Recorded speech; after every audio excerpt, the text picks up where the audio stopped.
Hello and welcome to Teamworks. This is a podcast where we'll be covering everything to do with the gaming world.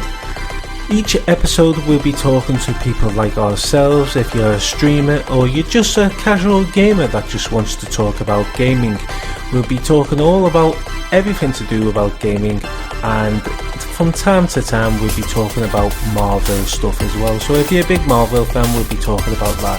So this is our podcast. We are Teamworks.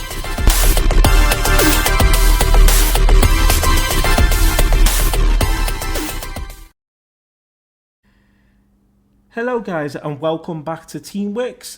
This is season 2 and we are on episode 18. Just before we introduce our next guest, we just want to say, for people that don't know, we are now a partner of TerraPlayer. TerraPlayer is an internet radio station for gamers and people from the music world as well. You can see our podcast on their website right now, so it's fantastic to have them on board. So this week we have Jamie. Just tell me what's up.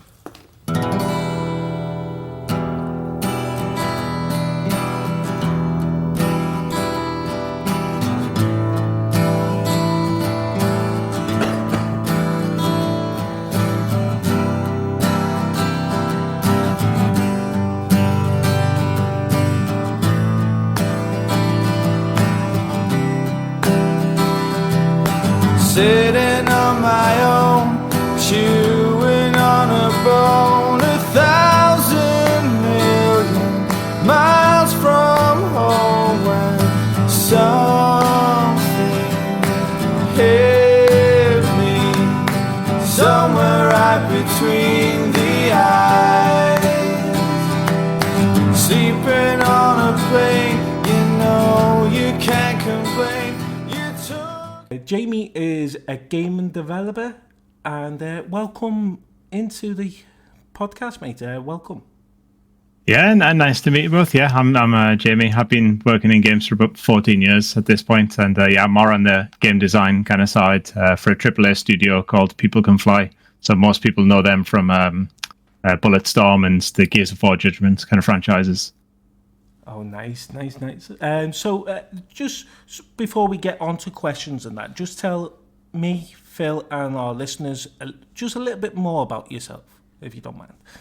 Yeah, no problem. So just following on from what I mentioned, I've been working in games for about 14 years now, mostly in the AAA kind of space. So originally started in working for Ubisoft, straight out of university. My local university in the Northeast, I was going there as a game designer as part of my degree.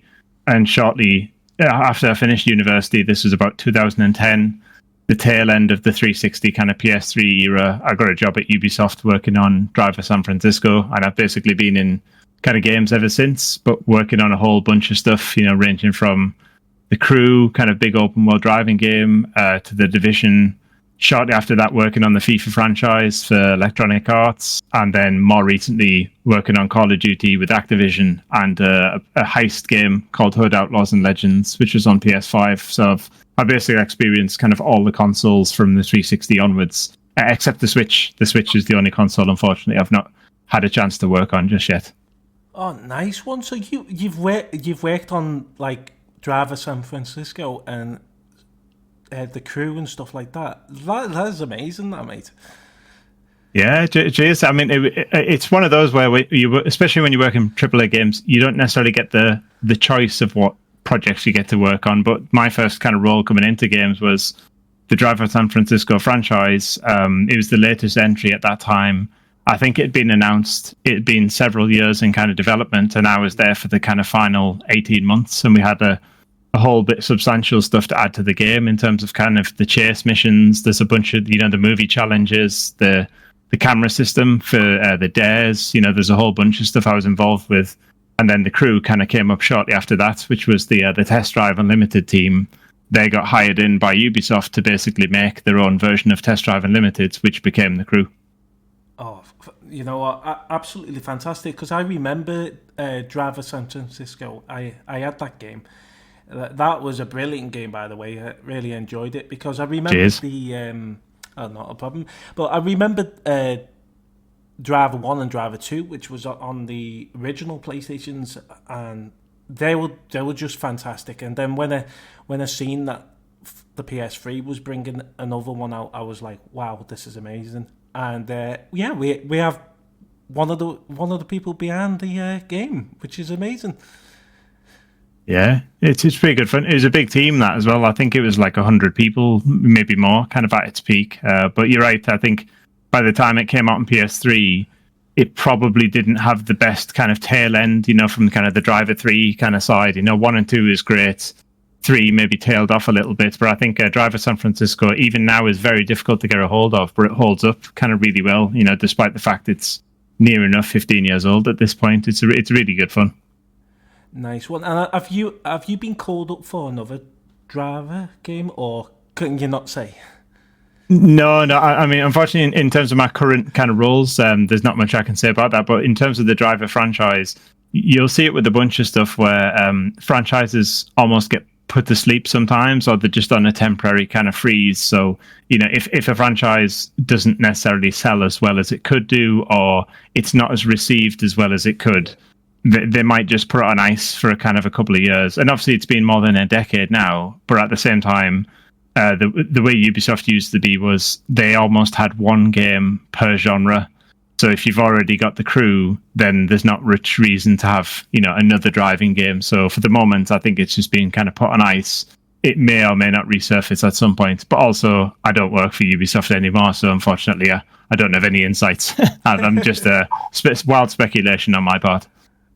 Amazing. Did you know what though? It's a shit. It's like that with every other company.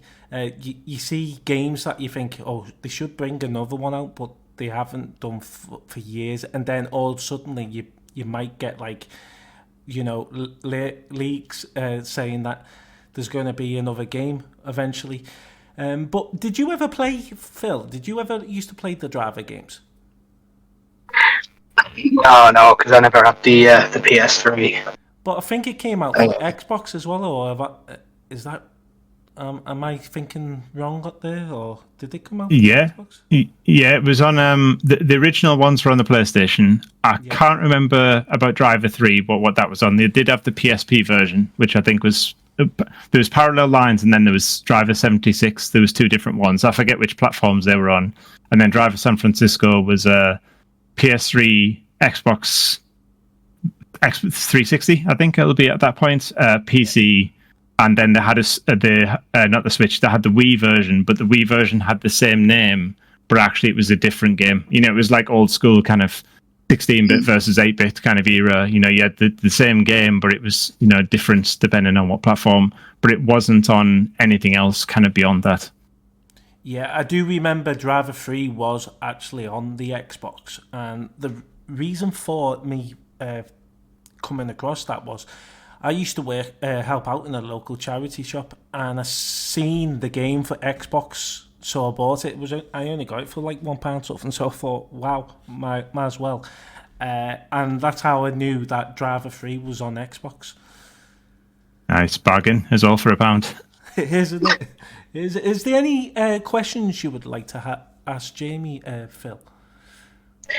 Yeah, so you say you worked on the crew, because I was a huge fan of that game. Well, I know me and James both were.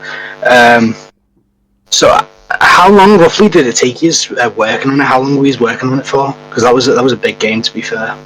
Yeah, especially with the world. So when I jumped onto it, they'd hired the team, as I mentioned earlier, which was the test drive team, and I think they'd been working on a technology at that point, which was maybe a year and a half old before I came onto the project. And it wasn't just me; it was a bunch of us, a small kind of team to help out on the gameplay side.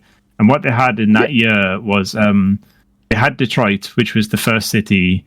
It was in a grey box form, and what I mean by that, it was like really, really basic. It wasn't high detail. It was just a bunch of boxes kind of everywhere to map out, roughly what the size was. And then our goal was basically to come in and populate the world with lots of content, and that would eventually expand to kind of all of the other cities, the Miami and Las Vegas and stuff. And we were doing that for maybe more than 2.5 years. So maybe in total the project was about 4 years, but at least on my part, I was there for maybe 2.5 of that. Well, I mean, it has basically like literally just mapped all of America, hasn't it? So it was phenomenal. The level of detail, yeah, definitely. And definitely the second game as well. That was even better because you could fly planes and drive boats. So I thought that was amazing the way they'd done that. Yeah. Yeah, it was good. Do you know what I really liked about? It's going to sound really stupid, like, but it was one of these like random little features that you had where in police chases the light bar on the back of the PS4 controller used to flash red and blue. You know, when the police were chasing you. I used to love that. And just a random little.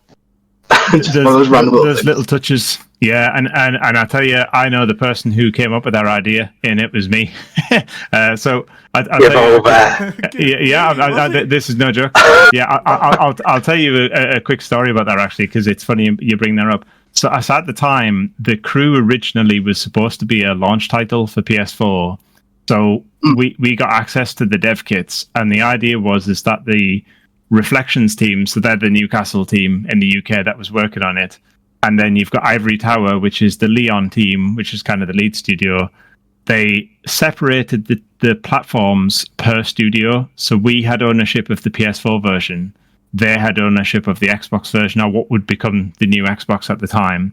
And between both of us, we got access to all the conferences. There's a bunch of conferences behind the scenes that are, Sony's going to show the developers like kind of what's coming up next, and Microsoft is going to reveal the secrets of Xbox One and all that kind of stuff. So we got a handle on that. And then they said they've got this new controller, the DualShock 4, and it's got a light bar on it, and the light bar is used for the tracking with the camera, but also you can do some funky stuff with it. And we didn't really have an idea what to do with it because it didn't have a health bar or anything like that in the game, really. So I said, well, it'd be really cool is if you're in a police chase, it just kind of flashes between red and blue, kind of alternates.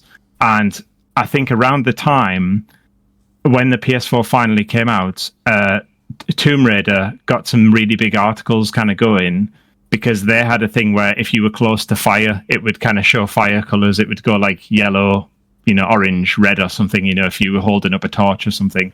And I remember articles on Kotaku and stuff. And then I remember, and this is the thing why I mentioned the story, is because the Crew was supposed to be a release title for PS4 and it ended up getting delayed. So it missed that. And then GTA 5 got an upgrade from PS3 to PS4 and it came out before the Crew did. And there was a bunch of articles online that said, oh, this GTA 5 is amazing. They've got this red and blue flashing light for when the police is chasing you on the gamepad. And I was sat there behind the scenes thinking, I came up with this idea 18 months before.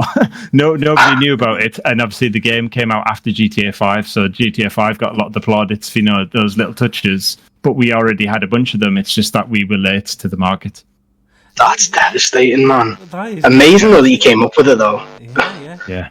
Wow, that's amazing, because even so as well, it was an idea for the Crew, and then it ended up being on GTA, which makes you think that they've obviously used your idea, but it did come to the Crew as well when it came out, but so it was GTA originally, was it?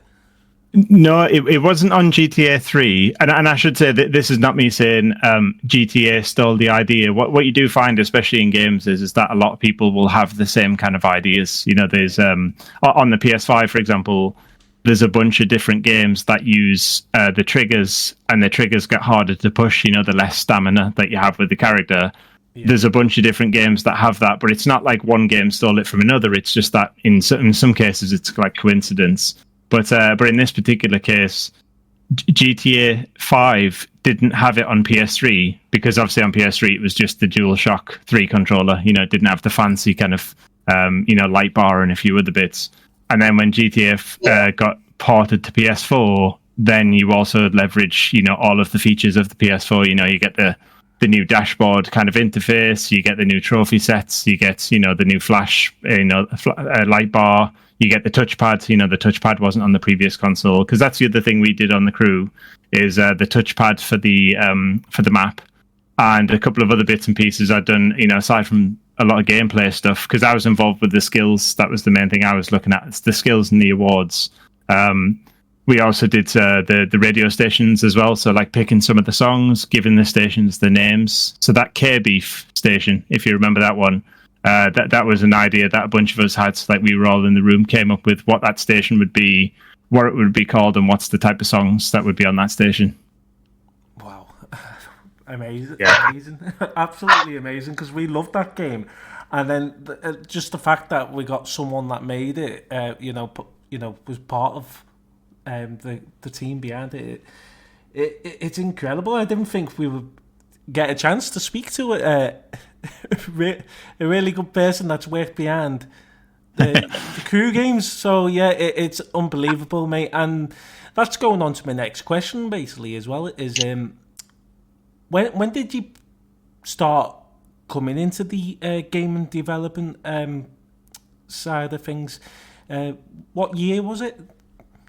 It was as early as 2010. So that was when I first joined. So it'll be July 2010. But if you think back to that time as well, bear in mind that 2 years before that was the financial crash. So when I was at university at that time, there was a chance that you could do a placement year at a company and kind of find out behind the scenes, or maybe you'll get a job and it'll be like an internship or something. But because of the financial crash, a lot of companies weren't actually taking on people, students and, fresh hires, even if they were really cheap and, even if they were just the T-boy or something like that, they weren't taking people on. And then by the time 2010 came around, they weren't necessarily opening that up, but they were more open to maybe a couple of people might sneak through the door as kind of cheap interns. And then by chance, I did an event at university, which is a bit like a Dragon's Den kind of scenario. One of the people on the other side of the table liked my kind of pitch, and then the person that won the competition basically got an internship at Ubisoft. And then I've basically 14 years later, I've been in games kind of ever since. So I was really lucky. Dude, That's awesome, man. That is awesome. Also, was you working for Ubisoft when what game was it? Watch Dogs. What? Francisco. Yeah, not the second one. I think I might have left by that point, but I was at Reflections, which is again the Newcastle studio, where that team after Driver was split into 3 teams. I was on the crew team, so we were in. There used to be the building, we used to call it the East Wing and the West Wing. The East Wing of the building was the crew team, so that's the one I was part of. The West Wing was the Watch Dogs team, the original Watch Dogs, and they were helping out with the Montreal studio, who, they were effectively the lead studio, and then Reflections was helping out on a bunch of missions and gameplay stuff. And then upstairs, which was the dedicated floor in itself, that was the Just Dance team. And that was mega successful because Just Dance was, super popular, like made loads of money, and also, most importantly, it was coming out every single year. So it was a bit like FIFA, it was a massive moneymaker, like guaranteed kind of keeps the lights on, keeps everybody kind of in a job. It's the safe kind of bet. Whilst Watch Dogs was the new IP, it was like the big risk. Wow. Yeah, amazing. And what other games have you been working behind? Yeah, so at Ubisoft, I got to dabble on a few of the games. So I helped out on Grow Home. I wasn't part of that team, but if you've played that, the platformer, the kind of the climbing up the beanstalks and that kind of stuff. I had, towards the end of my time at Ubisoft, some time like based in Paris, and I was helping out on Rainbow Six Siege, Trials Fusion, Ghost Recon Wildlands, Assassin's Creed Unity, and Far Cry 4. So I was basically dabbling between each of those projects in a bunch of calls with effectively all of those teams, providing some feedback on what I thought of the games, what they could introduce, what they could improve. And that was kind of just Ubisoft, and that was towards the end of my time at Ubisoft. But the Crew, Driver, and The Division were the main games I contributed to, and then there was a bunch of others where kind of ad hoc and just dabbling between different things on a smaller kind of role as well. Wow, it's amazing that, isn't it, Phil? I mean, wow. Absolutely. So, is there anything you want to ask Jamie, mate? Yeah, I mean, sorry, I'm going to go back to the crew here because I just love that game. I'm sorry. Do you know what? Sorry. If you was an hour on the crew, go for it. Yeah, well, Yeah, that's pretty much it. If you weren't going to answer the question I was going to bring it back up. Because the thing was, so you said what's it called, was quite a bit of a risk of a game. Watch Dogs, yeah. Watch Dogs, and in all honesty, I would have said that the crew was probably a bit more of a risk game as well, because it's like it was the first of its kind, wasn't it? Because I mean, driving games primarily, you had Need for Speed. I mean, that was like the one and the main go-to, wasn't it, before the crew? So the fact that you just came out with this game that spanned across all of America, it was just insane. And I mean, some of the missions where you had to drive from one side of America all the way to the other, and it was like, what, a full 40-50 minutes drive? Yeah, a full belt as well. Yeah. Because I remember trying to do some of these trophies, and I was like, yeah, there's no way I was finishing that trophy list. But some of their missions were just amazing, and it's the fact that, like, you look at the development of cars over the years in different car games, and the way they were in the crew, just like the light reflection and everything, it's phenomenal. Yeah, it's not really a question, but no, it is. Well, I mean, even just to touch the point about like the risk and maybe even the state of kind of driving games at the time, and I'll just mention one thing quickly because you mentioned about the trophy set. Is that I was responsible for the trophy set on the game as well. I don't like you anymore. It's super hard. There's a lot of lessons learned, especially when you're more of a junior or intermediate designer. The trophy set or kind of achievements is like a rite of passage for a lot of people. But yeah, for definite. Yeah. I don't think I would be making like something as hard or as in depth as that these kind of days.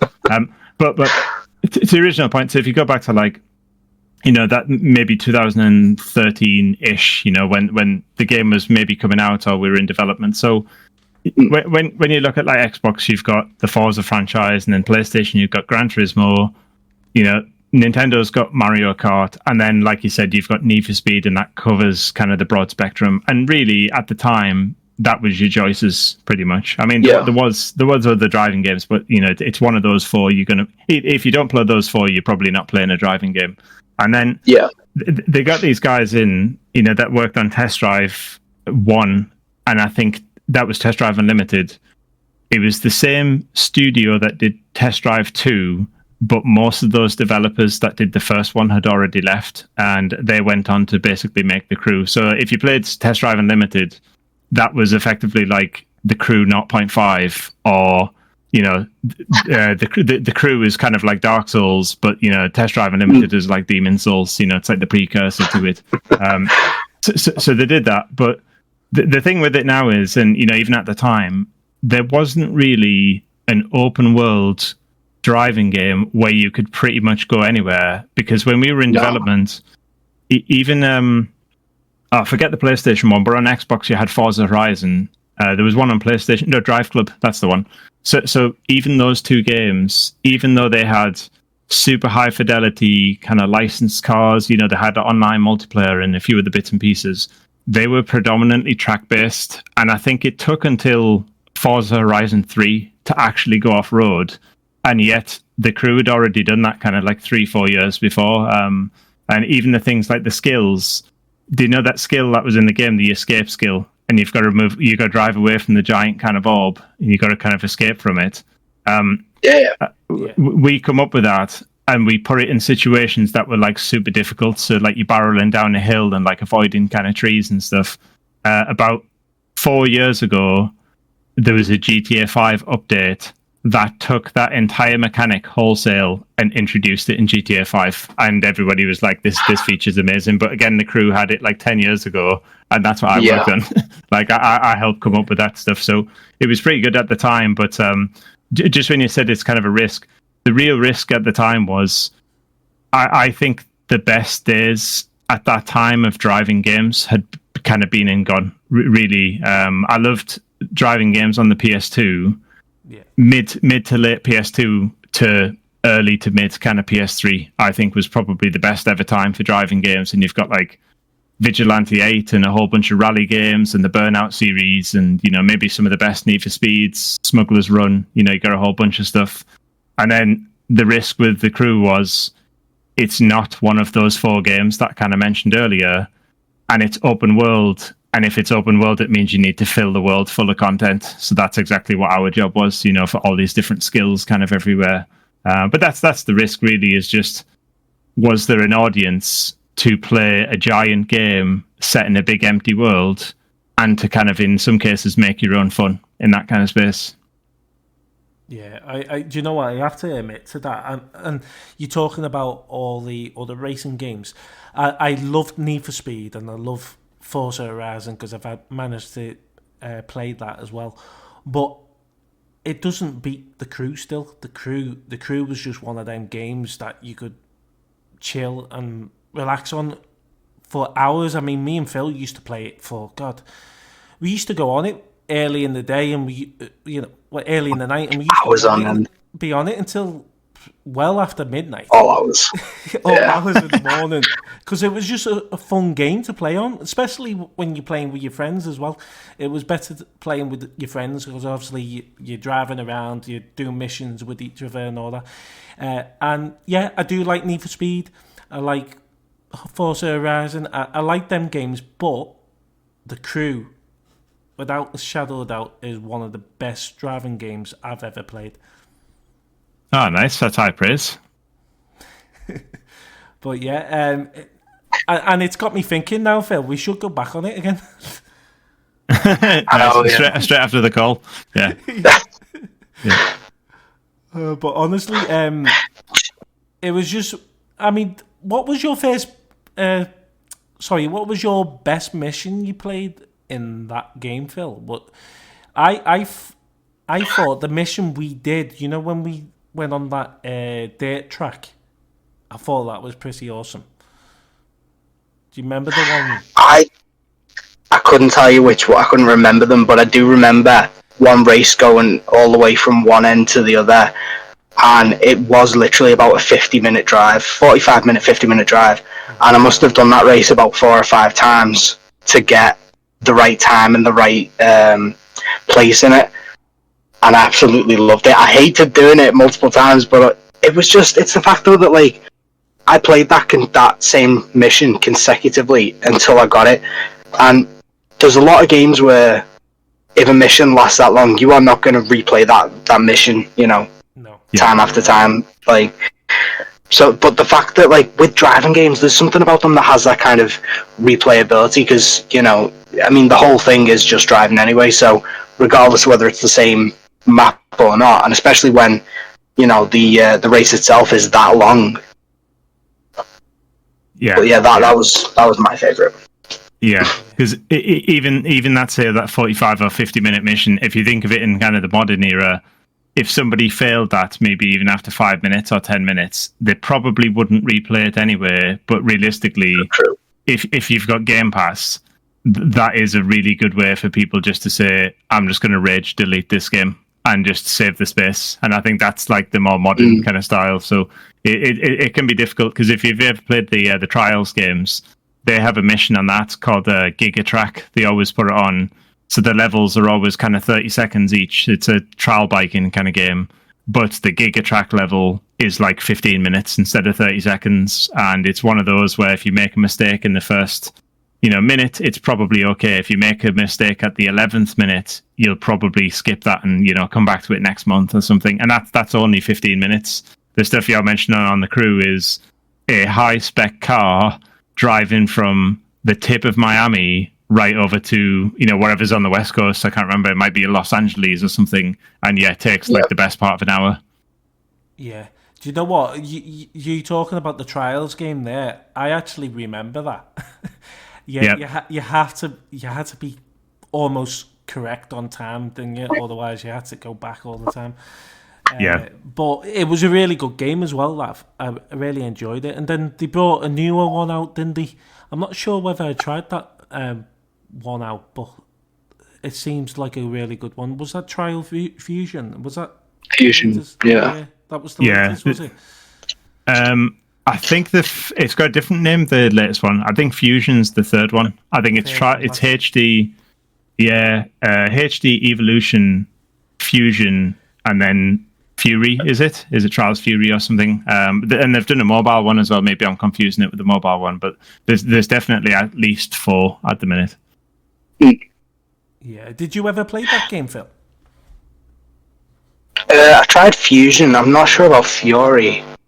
Off the top of my head, I wouldn't be able to remember because I'm pretty useless. But let's have a look. Yeah. See if I recognise it.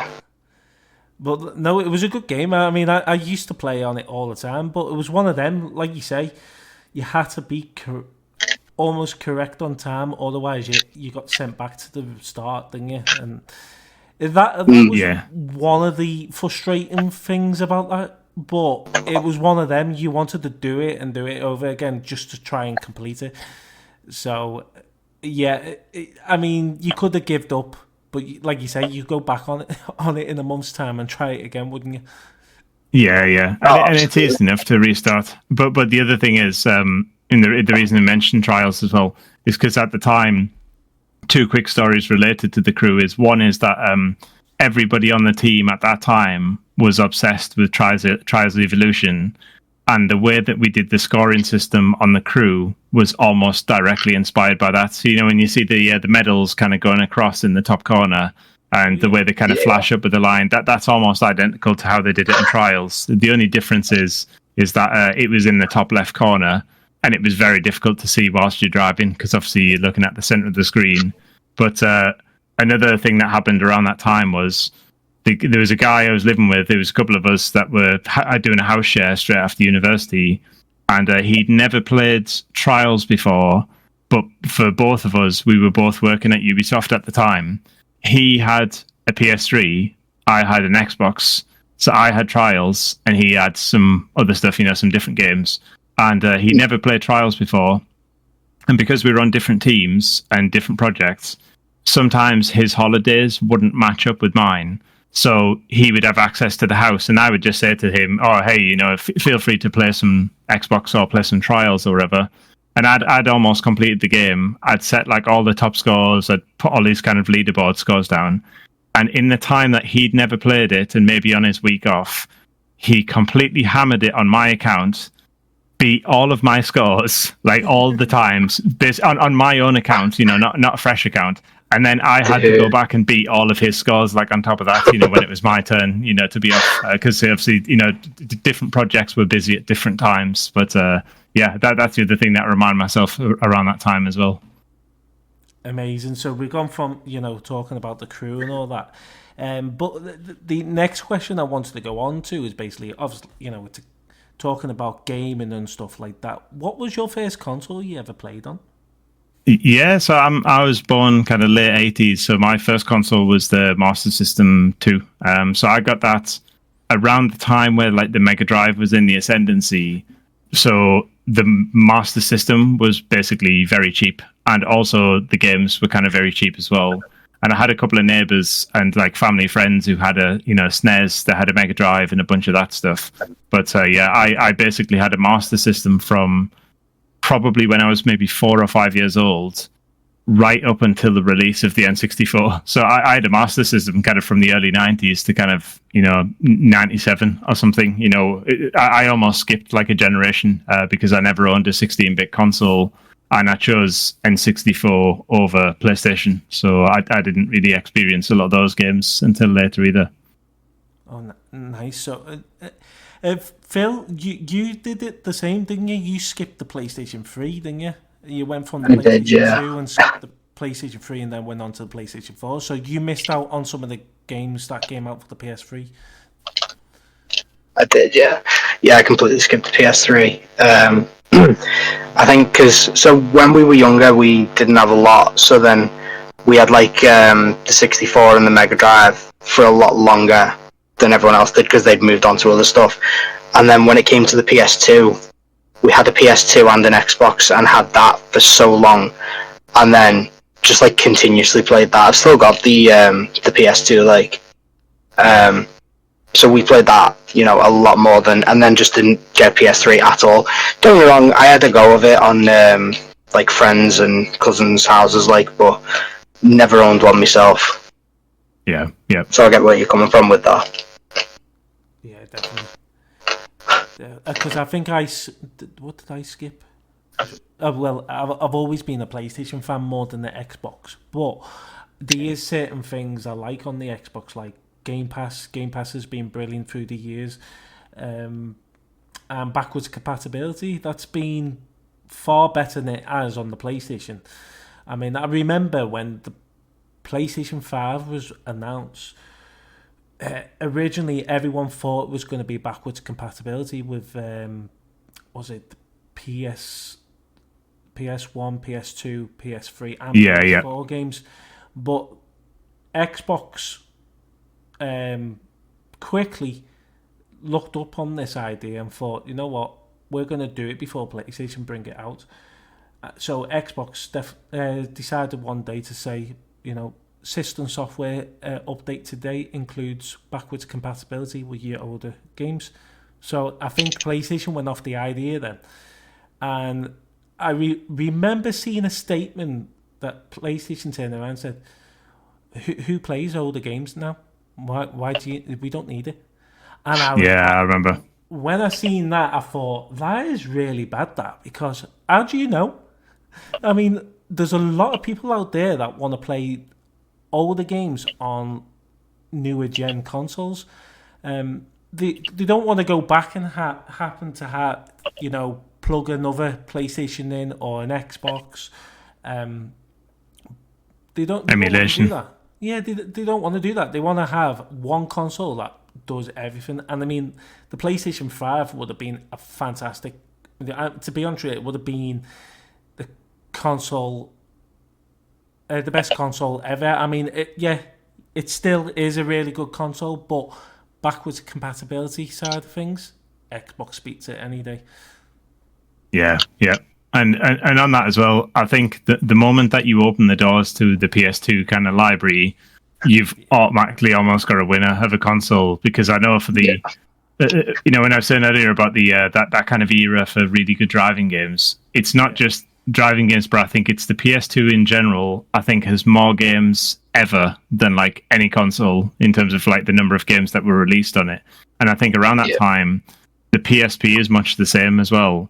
Is that there's a whole load of stuff that came out on PSP that was like Japan only, and it never ever come out over here, and yet the PSP still had almost like mini versions of every single kind of PS2 game going, its own Smuggler's Run, its own Gran Turismo, its own Ratchet and Clank or anything. And then you also had like all these crazy like Yakuza spin-offs that just didn't even make it kind of over here. So I mean, it's in their back pockets just to give access to that stuff. And I know it's part of the service now. On the highest tier for PlayStation, you do get access for streaming, but it's not the entire back catalogue. It's just like, it seems to be select games that they're slowly but surely kind of populating. Yeah, and especially with the PS3 games. What I can't understand about that is the PS3 games, you can only stream them, you can't download them, but the PS2, PS1, and obviously some of the PSP titles, you can download and play them without happen to stream it, which I think is incredible. But they should do it for the PS3 side as well. But it's streaming only, which I think to yourself, well, you gotta have a really good internet connection. And I've noticed as well, especially with remote play has been rubbish for PlayStation for years. I mean, the cloud gaming of things, it's getting better, but like you say, you gotta have a good internet connection. And what I do like, though, that they brought out this month, do you remember Cool Borders? Oh yeah, yep. Yeah, so if you got the top tier now, you can actually download Cool Borders onto your PS5 right now. Yeah, it's class. Back in those days, I was a big fan of just those extreme sports games and, the snowboarding. I think for me, it started with 1080 snowboarding on N64. Yeah. And then, Cool Borders, you had Snowboard Kids on N64 as well. And then probably SSX, maybe one of those, maybe On Tour or SSX Tricky is got to be probably one of the best snowboarding games ever made. It's great. Definitely. I remember, I don't know which one it was, but I remember for the PS2, I think it was, you could get a snowboard itself, and you actually balanced on the snowboard. I'm trying to think of the game that you played it with, though. Was it Coolboarders or was it Snowboarders? Snowboarders was a game as well, wasn't it? So I'm trying to think what year that was. I don't know whether you can remember that. No. I mean, I know there was the Wii balance board, and a few other bits and pieces, and if it was around the time of like Guitar Hero, when everybody was making, peripherals and flight sticks and whatever else it may be. But I don't remember a snowboarding game that did that, or if it did, I never owned it. I can't quite remember. I know one of the FIFAs did it. They brought a mat out where it acted like it was your feet and you kicked the ball, and I can't remember what that was called, but it was basically just a plain mat, a football mat, and you just literally, it centered your movements on that mat, so you kick the ball and it'll kick it as you move your leg, which I thought was brilliant, because back then you think to yourself,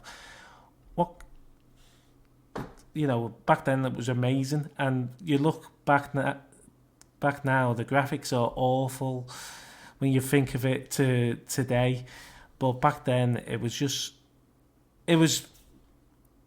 say it was amazing. We thought graphics were fantastic back then, didn't we? But yeah, they're not like that these days. I mean, you wouldn't go back to a really, really old game unless it was bought for the new gen consoles, would you?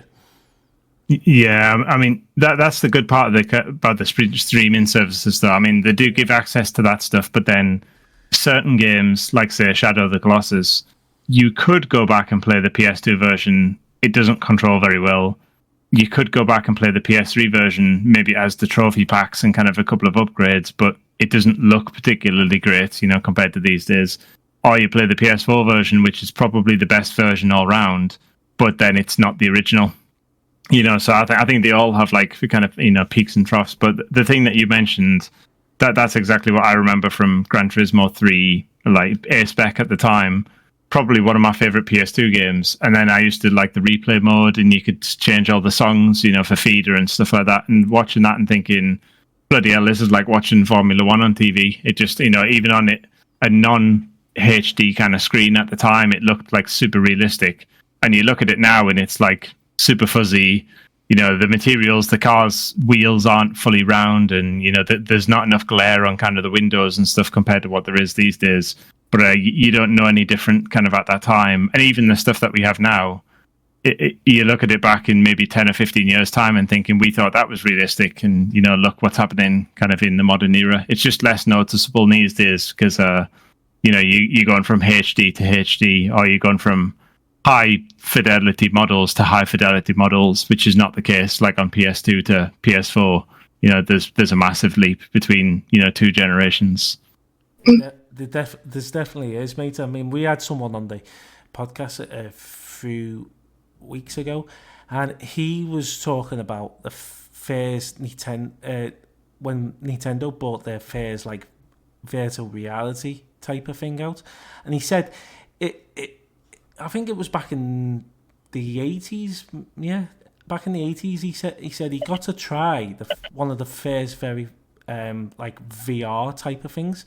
And he said it was weird. It was like a pair of glasses, and just standard pair of glasses. I don't know whether you've heard it. I don't know what it was called, but he said the pixels going through that was just like strange when you look back now. But he said back then it was fantastic, and just the fact that Nintendo tried their own like virtual reality. It's not like we have today, but he said he got to try. He was one of the first to try them, and it was brilliant.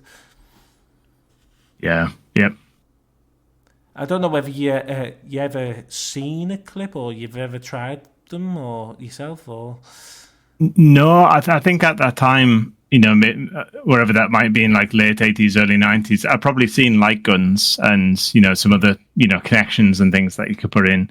I do remember there's some stuff that you could put on your head, but for me, when I think of like the early 90s, maybe, and, what they had for, maybe VR was, like gladiators. I had a giant gladiators kind of poster, as in the TV show, and he used to have red and blue kind of glasses, and then that would make it look like the poster was kind of flickering. I mean, that was probably the extent of my virtual reality experience back then. And and now you look at today. I mean, virtual reality is just unbelievable now, isn't it? Exactly. Yeah. The only thing is, though, I can't last any longer than 15 minutes with that helmet on. Yeah, but this is the problem with it, and it's the same with the football example you mentioned. Is I think people like it for a novelty, but as soon as you've got kind of fatigue, as in you have to stand up for like 20 minutes, or you have to swing your arms about like on the Wii, the Wii remotes or wherever. That physical exertion means that the reality is you're not going to play for more than 30 minutes at a time. It's different with a controller. You're holding it in your hand, and it's only your digits, your fingers and your thumbs are kind of moving around. But the moment that you're kind of taking yourself out the real world, you've got to walk around the room, you've got to like spin your head around, that stuff takes its toll, and it basically means you've got to make games differently. You can't sit and play you mentioned the Crew earlier. You can't really sit and play the Crew and play that for 10 hours in VR, but you could probably feasibly do it sat on a sofa, just looking at a TV screen. But no way would you do that with a helmet. You could probably double figures in that. You could probably go for 20 hours non-stop. Yeah, exactly. Yeah. But yeah, what's your opinion on the VR, Phil? I mean, obviously you've not tried the PlayStation VR yourself. I have, and what I will say about the PlayStation VR, I never thought I was emotional sickness. I didn't think I had any emotional sickness until I went on that VR, and oh god, yeah, never again. Let's just okay, so I have tried the PSVR because I tried it at yours, if you remember. Yeah, that's true. Yeah, you remember that. I remember now. But so I used the Oculus, the Quest. Yeah. And when I first started with that, playing on like games where you run around and everything, like first-person kind of games, they used to make me sick. Like I tried that and I was like, oh, never again. Can't do it. No thanks. I was always a fan of playing Beat Saber. The only trouble is I've got broken bones in my spine, so swinging my arms around and ducking and everything kind of caused quite a lot of pain. So I had to build up a tolerance to that. But the motion sickness, it never bothered me, but then, except for the other games. Now, I've started playing different games on the VR, and I've noticed that I am getting better with it to a point where I can withstand the motion sickness. I think it's just kind of breaking through that barrier, but again, I wouldn't sit there for hours on end because it does just, make you feel a bit weird when you're coming out of it. Definitely, mate. I do think it's still got a way to go. Yeah, I think so. But I think probably the reason why I got emotional sickness on that is basically Now connected to laptop Metal 0. I am sorry about that. For some reason, Alexa has decided she's speaking. Turn the call. And do you know what? She's on mute. I think what's happened is my laptop's automatically decided to switch on, and it's connected to the Bluetooth on it. So yeah, I think she's going to sleep now. So that's the only thing with even these smart speakers. They're too clever, aren't they? Exactly. Always listening into, the next thing that will come up in your Amazon search will be like the Crew or something. Always listening. Yeah. Your name will come up. Yeah, exactly. Yep. But going back to the helmet. So the more reason why I got emotional sickness on it, I think, is because the first PlayStation VR was a big heavy thing and it was uncomfortable on your head. I thought it got really uncomfortable. So I could imagine when you're looking around and you're seeing bright lights and things moving fast, and you got this big heavy thing on you that's uncomfortable, you're going to get emotional sickness, aren't you? Yeah. I mean, yeah. And the thing is, sorry, go on. no. Go ahead. I was just going to say, so the thing was with the Virtual Boy when that first came out, so that was one of the 1990s ones for Nintendo. Yeah. They used just red lights, and every now and again it caused seizures in certain people, and it used to make people really sick as well because Of course, yeah. it affected people really badly. So it's the idea that, you know, they are improving over time, and who knows, maybe in another 10, 15, 20 years, we might get something where it has no effect on us, on motion sickness or anything, but watch this space.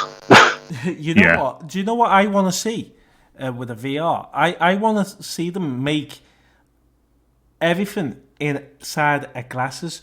I've watched too many movies, as you can hear now.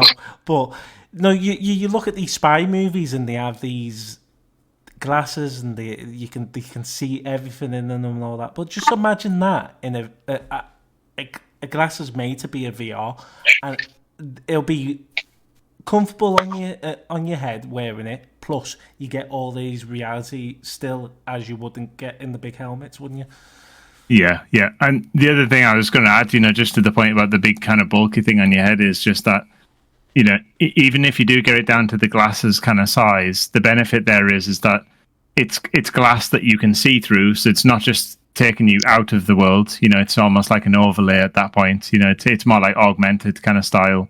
But the technology is still that far off in the sense that there's the notion of what's called like activation energy. So to put a big bulky headset on, to prepare all the wires, to sit in the seat, to calibrate the room, to do all of that for what you might find is like 20 minutes or half an hour's kind of worth of gameplay that you're going to feel sick kind of afterwards. That's kind of the problem. And obviously that's the stuff they're tackling is, with the Quest 2 and the Quest 3 and, it starts to get separated, from your PC and stuff. But even still, you're at a point where you're having, it's almost like a miner's helmet kind of on your head and blocking your eyes. Only when it gets to the point where you can pick it up off a desk and put it on like a pair of glasses and it just works. Only at that point will it, like, take off mega mass market. And it's the same thing with, even the new Apple headsets. They look brilliant in terms of, the functionality and, the overlays. But when you're asking for like the best part of $3,000, nobody's going to pick that up. No, and that's talking about, being things overpriced and that's why a lot of people, there's more people going to the gaming PC sides and stuff now, but most of the people are going to consoles because consoles is a bit more affordable than a PC. Recently this year, I have actually bought myself a PC. I've saved up enough to get one, and it opens more doors of a gaming PC because, like, I stream on Twitch as well, so you can put overlays on, which on consoles you can't actually put overlays unless you have obviously a capture card going from your console into a laptop or PC. But also it opens more options when recording for podcasts as well. So yes, PCs are brilliant, but they're more expensive, and that's why people are going to consoles more than PCs. Yeah. But yeah, it's incredible though. I have to admit, I mean, like the technology these days, they're brilliant. We'll be talking about this in 10 years' time when they've gone even better than what they are now. I mean, we'll probably look back at the graphics now, 10 years later, and think, oh God, did I really play that? Because there'll be something really better, wouldn't they? Yeah, but like I said earlier, it depends on how far it can kind of go. Because I think if you're of a certain age and you're playing through the games in the 90s, you have a lot more appreciation than, let's say, people who were born in kind of the 2000s. Because they're starting off on like a PS2 and maybe PS3 was the first console that they got to own or something. But you go back to early kind of N64 games where they just didn't even know how to kind of work the camera in the game, and you didn't have a second stick that kind of controlled the camera. And then now it's a given that most of that stuff has either been kind of solved, or there's enough games out there that basically you can look to as how do you make a first person shooter feel comfortable, or the stuff with the driving games, what really interests people in a big open world. But in 20 years time, I don't think it'll be an issue with the kind of the visuals, because I don't think they'll actually come on like that much, really. I mean, it's always going to be improved with new engines and new technologies, but it's not going to be like a giant leap like it was from N64 or PS1 to PS5. It's not going to be a quantum leap like that. No, definitely. No, I mean, you look at it how it is now, and you compare it to how it was then, and you think, well, how it is now in comparison to real life, the distance isn't as far as it was from like 8-bit to like our quality nowadays, is it? So I get what you're saying. Yeah, I totally understand as well. What I was going to say as well is, you remember Simpsons Hit and Run? That was on using Unreal Engine 2, I think it was back then. And now we got Unreal Engine 5, which Mafia 4 is it? That is currently being worked on Unreal Engine 5, and they've not showed any game clip or anything yet, because obviously it's early in development and all that. But what I will say is they actually sent a tweet with a screenshot what the game could look like, and it does look like real life. It looks like someone's gone out there, took a photo and put it in the game. That's how realistic it looks. So, like you say, I don't think they can go any further than what they are now. They can, but they won't be a great deal much more with it. Yeah, I think what a lot of people say is as well is that they're chasing kind of photorealism. But I've worked with kind of art directors in the past, and they said there's no need to chase photorealism.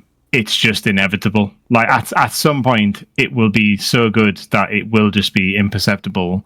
So there's no point in chasing that, because when you look at something like Wind Waker, that the art style of that has just stood the test of time, whereas a 3D character model that was realistic 20 years ago does not look realistic like today, by the modern kind of standards.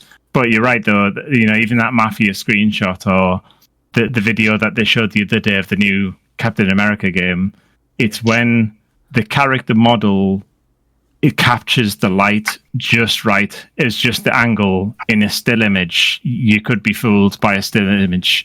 It's just that I think in motion, it's normally eyes, teeth, and kind of animations on the face that kind of give it away. And you get that kind of Polar Express kind of feel where it kind of looks real, but, the uncanny valley tells you that that's not really Tom Hanks. It's that kind of vibe. Yeah, and do you know what a great movie that was as well? Yeah, it's class film. Yeah. Yeah, definitely that. Do you know what? I always watch that on Christmas Eve. I don't know why. I always think it's a Christmas Eve movie. I don't know whether anyone does the same, or it's just me. I think it's just me. Yep. No, I do too. Do you do it? Oh, I do, but I usually watch like most Christmas films during Christmas, but I don't think I watch anything specifically on Christmas Eve because we go out. But yeah. But going back to talking about like the art style and that, I mean, like you look at games, for example, like Life is Strange, because that has quite a unique art style. I mean, like Cupheads and Grow Home as well. They have a very unique art style in comparison to the photorealism games. But they're such interesting and unique games in themselves that the art style adds an element to the game, and the idea of having something. If you would like to be a guest on our show yourself and talk about your background, how you became a streamer or just a casual gamer, just DM us on our social medias, or you can contact us by our email, which is teamworkspodcast@outlook.com. Now let's get back to the episode.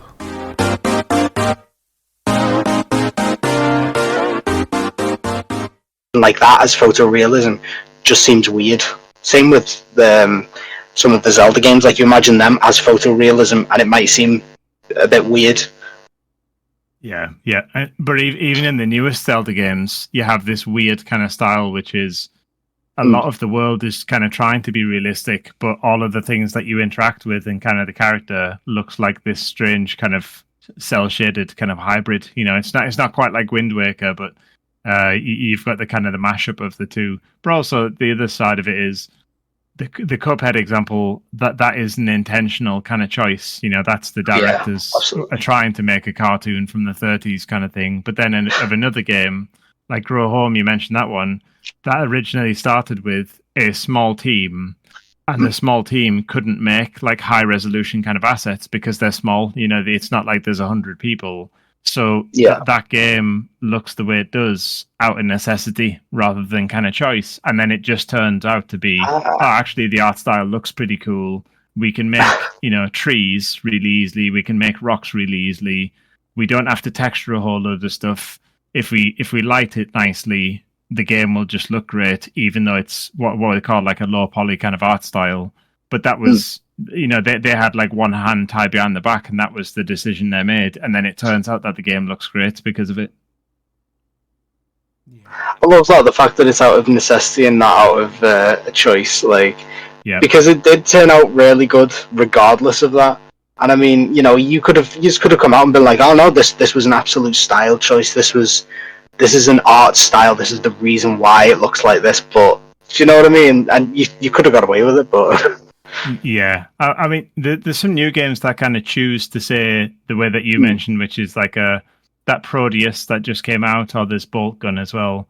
They come out and they say, we are trying to be N64 kind of shooters. We want to look like an N64 shooter, and that's an intentional kind of choice. But at the same time, they might have the same kind of problem, which is it's a small team, and that small team just can't make super high fidelity kind of assets. They might not even be using Unreal Engine, for example. So Unreal Engine, you get a lot of that stuff kind of built in. If you don't use Unreal Engine, then you have to make your own kind of how do you make the trees and the guns look good? Well, either we invest a lot of time and money into it, or we go for an art style that makes it easier for us. Oh, actually, the N64 art style looks cool. Let's go for that. And then, it'll always be a balance of both, I think. But in the Grow Home side of it, it turned out really good in the end. But its starting point was because they had a small team. Yeah, wow. And it just shows you, doesn't it? But it's fantastic that you've gone from Ubisoft and that. You just tell us a little bit more about the company you're involved with now and what games you make. Yeah, so there's no games that have been released just yet, and actually I can't talk too much about what we're currently doing, but the company I'm currently involved in is People Can Fly. So if you played the Bulletstorm kind of franchise, I think that was a PS3 game kind of originally. They are historically, I think, had ties with Epic Games. So I can't remember if it was a branch of Epic Games or that they're directly tied into that. And then eventually they kind of spurned off kind of on their own. They're doing their own kind of separate kind of titles. At the moment, there's multiple of those kind of in development. But they've also touched upon the Gears of War kind of franchise, so helping out to make Gears of War Judgment. I think that was almost like it's solely owned kind of in-house. So you got Gears of War 1, 2, 3, and then I think Judgment was the one that was done by People Can Fly.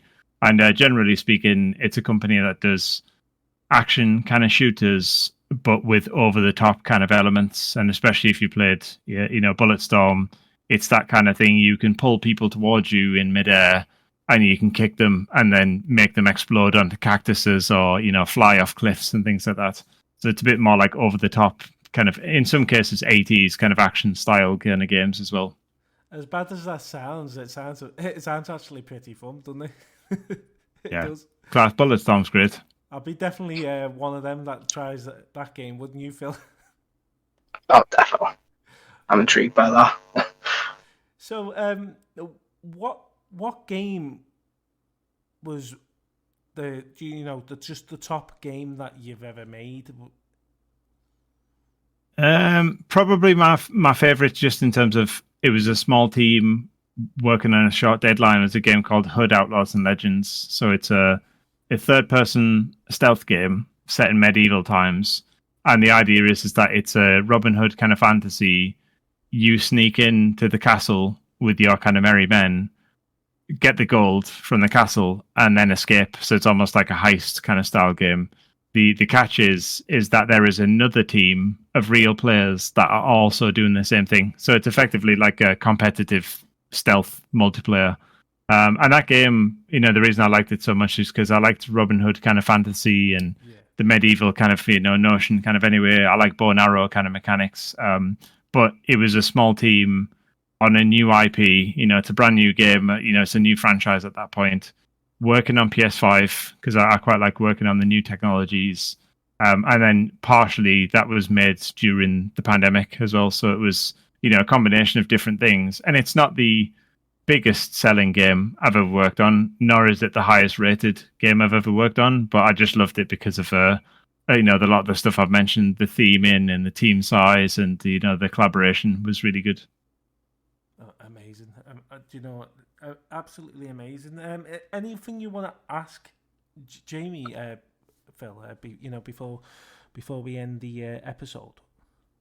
Yeah. So right, it's going to be a bit of a weird one, but so when every now and again when I'm playing a game, you'll find little bugs or glitches, where you can slip through the scene itself and end up in the background. Do you know what I mean? Yeah. Do you ever find that annoying when people find that, because it's we work so hard on it and that's been missed? Do you ever get annoyed by that, or do you just think, oh well, good on you for finding it, or do you have an opinion? Generally speaking, that type of thing that you'd find specifically in that example is normally something you'd find in an open world game, and outside of an army of people getting in a car or like a GTA character and walking alongside every single wall and every single brush, every single tree, every single fence, in the entire game over and over again. Unless you have an army of people doing that, you'll never ever find them kind of all. But I always remember in the PS3 kind of era, Resistance Fall of Man was the first game that I owned on PS3, and they had a glitch like that where you could get out of the map and then you could kill people from outside of the map. They could see you, but you couldn't see them. And for me, it doesn't really bother me as a developer because, as I said, it's if you want to solve it, you just need to put loads of time and kind of effort into solving it. But I think it does annoy me if it becomes more like that kind of issue I just mentioned, which is a competitive multiplayer shooter and one team clearly gets an advantage because they've got outside of the map and the other team is getting killed and they have no idea where from or why. So it doesn't really bug me from a developer point of view, but sometimes from a player point of view, that could be the thing that kind of pushes you away from a game. Yeah, I totally understand that. I mean, one of the funniest, talking about glitches and all that, but one of the funniest glitches I come across, and Phil will remember this, it was on Uncharted 4, and I was literally climbing through one of the building's windows, open windows, and it stopped me and I couldn't get into the window, so I was glitching that fast. I looked like the Flash. I was, when the Flash goes, shakes and is ready to go through something. It looked like that, didn't it, Phil? It was. I sent you the clip. You was like, "Did that really happen?" And then when I sent you the clip, you was like, "Wow, that was just amazing." But there's some glitches on games that you think to yourself, "I don't mind." Like that one, I didn't mind. It was quite funny, to be honest with you, and I quite liked it. I remember playing, what FIFA was it? It was one of the old FIFAs, and this player was went in for a tackle, and literally his leg sort of went 360 degrees and started glitching in the ground, so it looked like he was doing the splits, but his leg kept going up. Nice. I thought, wow, what a glitch that is. And the other one was when I had a throw in, and the ball is actually not, it's literally dropped a tree in his head, and it's on the touchline, and all the all the players is like, yeah, over to me. But I couldn't even pick the ball up again. So some games, some glitches are weird. But you look at Cyberpunk. Now Cyberpunk was one for all the bad glitches. I mean, I remember releasing it and then getting took off the store straight away. But now it's a fantastic game, I believe. Yeah, that's it. Just that's the only difference, as I said earlier, is just the amount of time you leave it cooking in kind of the pot and the amount of people that you get involved with it. Is that eventually they can all be kind of ironed out.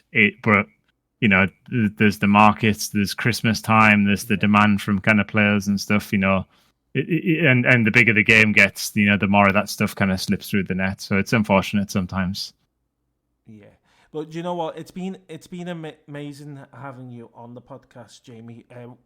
You're one of our first developers on the show as well, which is amazing to have you coming on and saying that you're one of the ones that was behind making The Crew, which me and Phil are big fans of. If you ever do work for Ubisoft again, mate, do you reckon there'll be a Crew 3? I'll say what I can do. I know there's there is the Crew that recently came out. Is it the Crew Motorsport or something? In some ways, that's kind. Yeah, that's it. Yeah, and I think in some ways that's kind of like probably where that franchise is going to end up going. You know, more the Forza Horizon kind of style. But yeah, I mean, never say never. If ever I end up kind of in that kind of place and there's the opportunity to work on a certain type of game that has a market that's in demand for it, then yeah, we'll see what happens. Nice one. We are definitely going to looking forward to seeing which games you're going to be bringing out with your company. Is it People Can Fly again? Is it? People Can Fly, yeah. And again, just follow them kind of afterwards. Remember that developer as well. There's some fantastic games from that, and I definitely will play some of them definitely soon. I can't remember all the games that People Can Fly that you've made so far. Yeah, Bulletstorm's the main one. As I said earlier, that's definitely the one. If you can get a hold of that, it's on pretty much all the platforms. Pretty much, it's at a remastered version. It's called the Bulletstorm Full Clip Edition, and that one in particular is pretty good. It's just a fun, 4, 5, 6 hour. You can run through it in a weekend kind of game. It's pretty good. So, is it an easy platinum to get? I'm not too sure about the easy platinum. I had a couple of games recently that, Ghost of Tsushima was a pretty difficult platinum just in terms of time investment. But this one is 6 hours to do the story at least, and then I don't know how much more investment there is after that. Nice one, because we're trophy hunters, especially Phil. Phil could be actually playing a game as we speak now, because he normally does when we're recording. I don't know why he does it, but he plays a game as well as recording the podcast. Nice. He normally does. He hasn't today, unfortunately. Well, yeah, Phil. What would you like to see happening? Would you like to see a Crew 3 come out?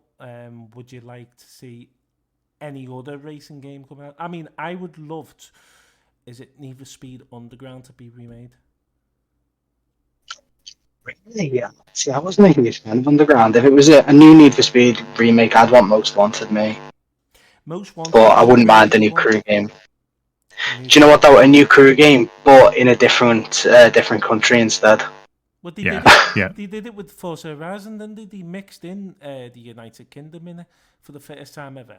Because you could actually drive up to Edinburgh Castle. I remember doing that. Yeah, that was in 4, I think. Yeah, so 4 was the UK, 5 is Mexico. I forget what 3 was. Maybe it was the Mediterranean or something. But yeah, they tend to have a different kind of almost like region or continent per game. Yeah.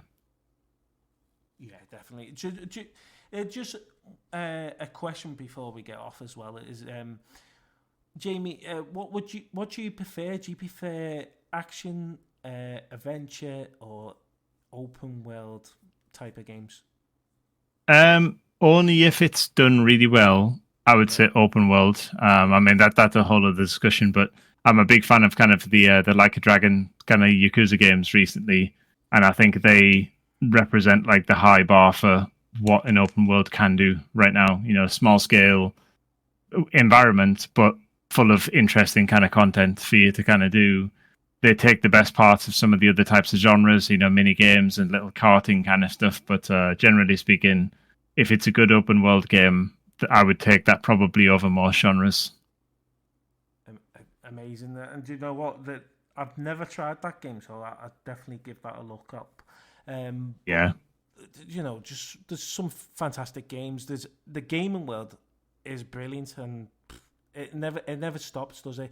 I mean, you could talk for hours and hours and hours about gaming. It'll never get old because there's always something new, and this is why we brought a gaming podcast out, is to get people on the show and get to hear different stories and why they became a gamer and all that, and as you said, how you became a developer and all that. But it's incredible. I mean, the gaming world to me is it's something there for forever, isn't it? Yeah, exactly. And I think as long as technology keeps changing, as long as there's people that have an interest in new brands, new genres, new ways of playing, it's only going to continue to grow, even with like more markets at the moment. Like India, for example, is going to have some big high profile releases over the next couple of years, and now India is the most populous country in the world, and now that it's a bigger market than probably the UK and America and Japan kind of combined. Yeah, definitely. I mean, I've seen a lot of developers from India making all these type of games now, which I'm intrigued to see. Yeah, definitely. Phil, what's your thoughts? I mean, you've always loved the gaming world, haven't you? And it's just amazing. But how far do you think you could go with the gaming world? Well, the gaming world never end. It'll keep going forever. I know. It does get me when someone says, someone said to me one day, and gaming's just gaming. You can't say that to a gamer. You cannot say that to a gamer, because they'll turn around and say, well, no, it's not. Gaming's not just for... Gaming's not just gaming. It's a way of communicating with new people. It helps your mind as well. It's something you can do when you've had a hard days at work, or it's just been one of them days and you want to relax and maybe block out the real world for a little bit. That's what I love about the gaming world. Yeah, that's it. There's something for everybody as well. There is, and there's so much. Like I say, there's so much to talk about. Yeah. But yeah, thank you, Jamie, for coming on the podcast, mate. There's just two more questions that we like to ask at the end of the show. Is basically, is there anyone you want to give a shout out to? Just in general, I mean, the teams that I've been working on over my time has been pretty good. No one individual, but I've worked on a whole bunch of projects, and I've got to work with a whole bunch of different studios, different teams, like different cultures, language barriers. I think for the most part, everybody's been pretty good and just been, like a good colleague and working on some interesting kind of projects together. So yeah, as I say, not one person in particular, but just a collective. Nice one. And that's brilliant. Also, the last question that we have is basically from our last guest. Funny enough, last guest was my sister's boyfriend. He wanted to come on the podcast, so I said, yeah, why not? Let's get him on the podcast. So I'm not sure what this question is titled over, but basically he's asked, out of all 5 seasons, which one would you get rid of and why? 5 seasons for what? Is that a TV show or a game? See, I'm not sure. When I read it, I think he's talking about games, to be honest with you. Yeah, I'm not too sure if it's a season of like a fortnight or something, but generally speaking, if you want to get rid of a season, it would probably be one of the early ones in terms of games because you've got less content. Sorry, I read that wrong. It says out of all 5 census. That's it. Census. I'm not too sure. Sorry. I know, yeah, it's a weird question. Yeah. I mean, we had a weirder question for him, and what was your favourite flower? I mean, some of these questions are like... That's an easy one. Yeah, I'll answer that one. I'll say tulip. Yeah. Tulips. Yeah, but I don't know whether he means out of games or out of movies, but like you say, did you say Far Cry or... Yeah, it could be whatever kind of franchise, if it's Far Cry or if it's Fortnite or, it depends what they mean by kind of season. Yeah. Yeah, but you couldn't answer that any better, to be honest with you, because I couldn't answer that myself. Nice. But yeah, Jamie, absolutely amazing. Thank you for coming on the podcast. I mean, me and Phil are absolutely big fans of the crew, and now that we've got the chance to talk to someone that's been behind the scenes of making the crew, it is absolutely amazing. And you know what? Thank you for reaching out to us, mate. It's a pleasure. No, it's great. And again, I have my morning kind of routine, and this podcast is in my regular playlist. So yeah, thanks very much for your time for both. Nice one. Thank you for joining us, mate. And you know what? Maybe we might get you on for part 2 in the future, and maybe you have some games to tell us by then. Exactly. Yeah, when something out and release, I'll definitely let you know. Cheers, mate. Cheers. Thank you, Phil. Thank you again for just being a fantastic co-host, mate. Without you as well, this podcast wouldn't be where it is today. It's been an amazing episode today. I've loved it. I've absolutely loved it as well. And you know what? As well, not only that we've got our first gaming developer on, we are now a partner of Terra Player, which is growing and growing each day, which is an internet radio station for gamers and people from the music world. But also, we can look up our podcast on their website now. So it's a little bit of a really good, promising partnership up with them. But yeah, it's been amazing, Jamie. And mate, we'll definitely get you on for part 2. And by then, like you say, you should have some games to tell us. Perfect. I look forward to it. Thanks again. Nice one. And we'll see you soon. Peace. Peace out, dude.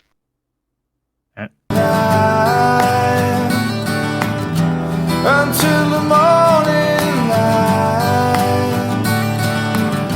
but how you saved my life.